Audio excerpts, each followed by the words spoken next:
नमस्कार। सरकारी job update सबसे पहले मैं आप सभी का स्वागत है। हम बात करने वाले हैं आयल इंडिया लिमिटेड की तरफ से आई हुई वैकेंसी के बारे में। और ये जो वैकेंसी आई है यह परमानेंट जॉब आपको देने वाली है। तो चलिए इसके नोटिफिकेशन के बारे में जान लेते हैं। इस वीडियो में इसके नोटिफिकेशन के बारे में बात करूंगा और अगली वीडियो में आपको बताऊंगा कि इस फॉर्म को कैसे भर सकते हैं। दोस्तों, वीडियो शुरू करने से पहले आपसे रिक्वेस्ट है, यदि आपने अभी तक इस चैनल को सब्सक्राइब नहीं किया है तो चैनल को सब्सक्राइब कीजिएगा, साथ में घंटे का बटन भी दबा लीजिएगा।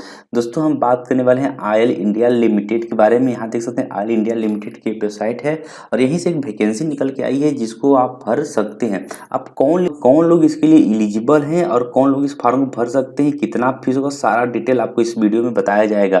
अब बात चलते हैं इसके ऑफिशियली नोटिफिकेशन के बारे में। यहाँ देख सकते हैं ये इसके ऑफिशियली नोटिफिकेशन है। आयल इंडिया लिमिटेड की तरफ से ये नोटिफिकेशन निकल के आई है। यहाँ जो पोस्ट है group C, group B post है, ग्रेड सी, ग्रेड बी और ग्रेड ए के पोस्टों के लिए यहाँ पे वैकेंसी निकल के आई है आयल इंडिया लिमिटेड की तरफ से। अब बात करते हैं detail of post, vacancy, education qualification, age limit और ग्रेड सी के बारे में यहाँ बताया गया है। यहाँ पे बताया जाएगा कि कौन सा पोस्ट है, वैकेंसी क्या है, एजुकेशन क्वालिफिकेशन क्या मांगेगा, एज लिमिट क्या है और ग्रेड क्या होने वाली है। तो ग्रेड सी के लिए यहाँ पे देख सकते हैं, यहाँ दिखाया गया है। यहाँ सुपरिटेंडेंट इंजीनियर ड्रिलिंग की बात करते हैं तो यहाँ देख सकते हैं नंबर ऑफ पोस्ट 1 है, डिटेल है SC1, बैकलॉग है। यहाँ पे ग्रेड स्केल पे है कि आपको कितना महीने आपको मिलेगा वो दिखाया गया। अपर एज लिमिट दिखाया गया है, SC का जो है कि 37 साल है।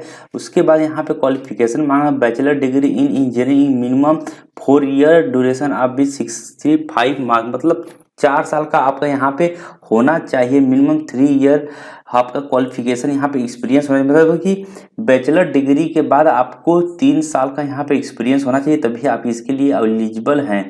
बात करते हैं सुपरिटेंडेंट मेडिकल ऑफिसर रेडियोलॉजी की बात करते हैं तो इसमें भी एक पोस्ट है। जनरल के लिए यहाँ पे भी दिखाया गया है कितना महीने को तनख्वाह मिलेगी, एज क्या हो सकता है। इसके बाद यहाँ बताया गया इसके क्वालिफिकेशन के बारे में, ND रेडियो यूनिवर्सिटी रिक्वायरमेंट। इसके यहाँ पे देख सकते हैं इसके बताया गया है कि कौन सी डिग्री आपके पास होनी चाहिए। और यहाँ पे PWD के लिए यहाँ पे कोई भी पोस्ट नहीं रखा गया है। सुपरिटेंडेंट इंजीनियर इन्वायरमेंटल की बात करते हैं, टोटल पोस्ट 3 टोटल पोस्ट है। जनरल के लिए एक है, OBC के लिए एक है और SC के लिए एक है।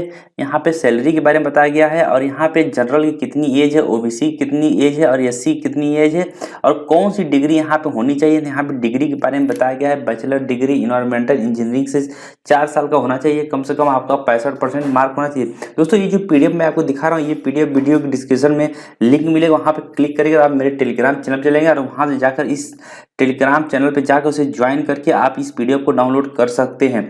ये इसकी नोटिफिकेशन के बारे में आपको बता रहा हूँ कि जो नोटिफिकेशन यहाँ पे निकल के आई है। और यहाँ पे जो ग्रेड सी के लिए वैकेंसी थी वहाँ पे टोटल यहाँ देख सकते हैं 6 वैकेंसी निकल के आई है। बात करते हैं ग्रेड बी की, यहाँ देख सकते हैं ग्रेड बी के लिए वैकेंसी निकल के आई है। तो देख सकते हैं सीनियर मेडिकल ऑफिसर की बात करते हैं, 4 पोस्ट निकल के आई है। जनरल के लिए, OBC के लिए 2, PWBD के लिए 1 यहाँ पर रखा गया है। यहाँ पे सैलरी के बारे में बताया गया है और यहाँ पे एज के बारे में बताया गया है कि जनरल का 32, OBC नॉन क्रीमिलियर का 35 होना चाहिए। MBBS होना चाहिए from A reputed medical college, मतलब कि MBBS होना चाहिए क्वालिफिकेशन में, वो भी अच्छे कॉलेज से। रेप्यूटेड मतलब होता है कि एक अच्छा साफ सुथरा कॉलेज से आपका होना चाहिए, उसके बारे में बताया। और उसके बाद 2 साल का आपके पास एक्सपीरियंस भी यहाँ पे होना चाहिए। और यहाँ पे PWBD के लिए है तो आप किस तरह की डिसेबिलिटी आपके अंदर है उसके बारे में यहाँ पे सारा डिटेल बताई गई है। सीनियर सिक्योरिटी ऑफिसर की बात करते हैं तो एक पोस्ट ये भी जनरल के लिए है। यहाँ पे ग्रेजुएट ऑफ 3 ईयर एजुकेशन यहाँ पे डिग्री मांगी गई है। सीनियर ऑफिसर इलेक्ट्रिकल की बात करते हैं तो इसमें देख सकते हैं बैचलर डिग्री, 4 साल वाली बैचलर डिग्री यहाँ पे मांगी गई है। बात करते हैं senior officer electronics and communication की बात करते हैं तो बैचलर डिग्री 4 साल का आपका होना चाहिए, मतलब यहाँ पे BTech होना चाहिए। चलिए, बात हो गई, ये हो गई ग्रुप बी की बात। यहाँ पे सारा डिटेल आपको देखने को मिल जाता है। ग्रेड बी में भी आपको 28 पोस्ट देखने को मिल जाता है। ग्रेड ए की बात करते हैं तो यहाँ पे ग्रेड ए की बात करते हैं तो यहाँ देख सकते हैं इसके बारे में बताया गया है। ग्रेजुएट के साथ आपको 1 या 2 ईयर का डिप्लोमा आपके पास होना चाहिए, मतलब एक्सपीरियंस मांगा गया। बात कुल मिला जुला कि ये है कि ये जो वैकेंसी है इसमें आपके पास एक्सपीरियंस होना चाहिए, क्वालिफिकेशन के बाद आपका एक्सपीरियंस होना चाहिए। चलिए ऐसे कुछ महत्वपूर्ण चीजों के बारे में बात कर, यहाँ देख सकते हैं बताया गया है bachelor degree in engineering course should be minimum 4 year आपके पास होना चाहिए। पोस्ट ग्रेजुएट के यदि आप लगाते हैं तो आपका 2 साल का आपके पास होना चाहिए, ये बता दिया है यहाँ पे। बात करते हैं यदि अदर कोई भी यदि आप ग्रेजुएट डिग्री लगाते हैं तो वो 3 साल का आपके पास होना चाहिए। यहाँ पे देख सकते हैं बहुत सी चीज़ों को मैं येलो कलर में कर दिया हूँ, ऐसे आप लोगों को पहचानने। यहाँ पे एक्सपीरियंस डिटेल पूछा है, एक्सपीरियंस डिटेल के बारे में ये बताया गया है कि यहाँ पे देख सकते हैं grade C, grade B, grade A, sir ये है यहाँ बताया गया है एक्सपीरियंस के बारे में। यदि आप ग्रेड सी के लिए फार्म भर रहे हैं तो कितना आपके पास एक्सपीरियंस होना चाहिए, किसमें क्या क्या एक्सपीरियंस होना चाहिए, उसमें सारी डिटेल यहाँ पे देख सकते हैं जॉब डिस्क्रिप्शन में बताया गया है। यदि ग्रेड बी के लिए फार्म भर रहे हैं तो कितना एक्सपीरियंस होना चाहिए, कौ साल होना चाहिए और कहाँ पे आपका एक्सपीरियंस होना चाहिए, उसके बारे में यहाँ पे सारी डिटेल बताई गई है।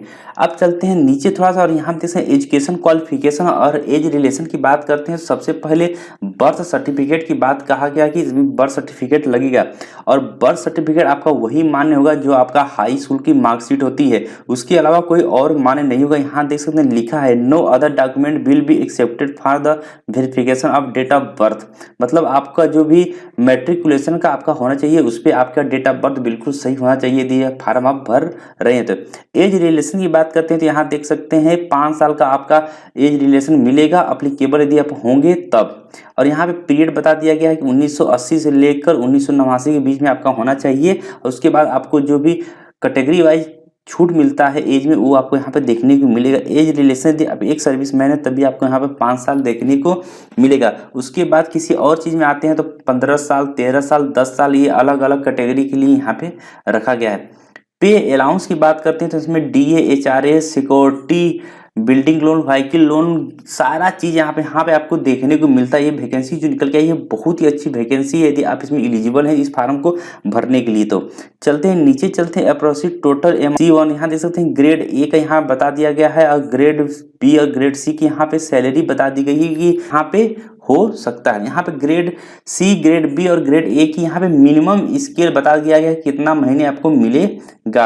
एप्लीकेशन फीस की बात करते हैं, यदि आप एप्लीकेशन इस फार्म को भर रहे हैं और एप्लीकेशन फीस यदि आप जमा कर दी हैं तो आपका फीस वो वापस नहीं किया जाएगा। यहाँ देख सकते हैं नॉन रिफंडेबल लिखा गया है। यदि general OBC non creamy layer में आते हैं तो 500 रुपया प्लस एप्लीकेशन फीस आपको देना पड़ेगा। उसके बाद यदि SC, ST, PWBD, EWS और EX सर्विसमैन से आते हैं तो आपको यहाँ पे कोई भी पैसा देने की जरूरत नहीं होगी। अब बात करते हैं सिलेक्शन प्रोसेस की बात करते हैं और बात करते हैं सिलेक्शन प्रोसेस में आपके ग्रेड सी की बात करते हैं कि सिलेक्शन प्रोसेस में ग्रेड सी का जो सिलेक्शन होगा वो कैसे होगा। तो यहाँ देख सकते हैं फेज 1 में आपका CBT मतलब एग्जाम कराया जाएगा। टोटल यहाँ देख सकते हैं टोटल मार्क्स 100 होगा और 85 यहाँ पे वेटेज यहाँ पे रखा जाएगा। 50% आपको पाना है क्वालिफिकेशन के लिए, OBC या EWS है तो 40% SC, ST के लिए या PWBD के लिए होता है। फेज 2 जो होगा यहाँ पे ग्रुप डिस्कशन होगा GD और यहाँ पे देख सकते हैं ग्रुप टॉक्स यहाँ पे GT यहाँ पे किया जाएगा और पर्सनल इंटरव्यू भी यहाँ पे लिया जाएगा। इसमें क्वालिफिकेशन का जो मार्क है कोई निर्धारित नहीं किया गया। अब ग्रेड बी की बात करते हैं तो सेम इसमें भी यही चीज़ लिखा गया है जो ग्रेड सी में था। अब बात कर लेते हैं ग्रेड ए की, तो यहाँ देख सकते हैं फेज 1 भी आपका CBT कराया जाएगा 100% और वेटेज भी 100% रखा जाएगा। 40% आप PWBD के लिए यहाँ पे रखा गया है और किसी के लिए यहाँ पे नहीं बताया गया है। फेज 2 की बात करते हैं तो देख सकते हैं यहाँ पे लिखा है, यहाँ पे देख सकते हैं फेज सेकेंड का लिखा है professional test, skill test 100% total mark और 50% यहाँ पे क्वालिफिकेशन मार्क रखा गया है। फिटनेस की बात करते हैं तो यहाँ पे आपके पास एक गुड फिटनेस होना चाहिए इस भर्ती के लिए। यहाँ पे मेडिकल के बारे में ज़्यादा कुछ चीज़ नहीं बताया गया, बस ये बताया गया है कि यदि आप इस जॉब के लिए कहते हैं तो आपके पास जो भी मेडिकल होना चाहिए मतलब गुड मेडिकल होना चाहिए, आपके अंदर कोई कमी नहीं होनी चाहिए। लेकिन क्या कमी होनी चाहिए इसके बारे में ज़्यादा कुछ डिटेल नहीं बताया गया। सर्विस बॉन्ड की बात करते हैं तो ये बता रहा है कि सर्विस बॉन्ड के बारे में यहाँ बताया गया है। यहाँ देख सकते हैं दोस्तों बात किया है सर्विस बॉन्ड के बारे में, तो यहाँ देख सकते हैं बताया गया है सर्विस बॉन्ड के बारे में 3 साल का यहाँ यहाँ पे आपका सर्विस बॉन्ड हो सकता है, लेकिन ये जो वैकेंसी है ये वैकेंसी परमानेंट वैकेंसी है। ये कम से कम 3 साल का है, अधिक से अधिक की कोई सीमा यहाँ पे नहीं रखी। पोस्टिंग की बात करते हैं कि ये वैकेंसी में आपको पोस्टिंग कहाँ हो सकती है, तो यहाँ पे बताया गया है रिक्वायर ऑफ द कंपनी को जहाँ जरूरत होगी तहाँ पे आपको भेज देगा, भारत में कहीं पे भी। अब चलते हैं नीचे और थोड़ा सा और डिटेल जान लेते हैं इस जो वैकेंसी निकल गया इसके बारे में और अधिक जानकारी मिल सकता है। दोस्तों ये जो वैकेंसी है ये बहुत बढ़िया है, यदि आप इसमें एलिजिबल है तो इस फार्म को जरूर भरिएगा। बात करते हैं इंपॉर्टेंट डेट की, यहाँ देख सकते हैं 15/9/2021 से फार्म स्टार्ट हो गया है और 10/10/2021 तक यह फार्म को आपको भरना। तो दोस्तों इस वीडियो में इतना ही। आई होप आपको वीडियो जरूर पसंद आई हो। इस वीडियो में कुछ भी चला तो वीडियो को लाइक करें, शेयर करें। चैनल को भी सब्सक्राइब नहीं किया है तो प्लीज चैनल को सब्सक्राइब करके जाइए।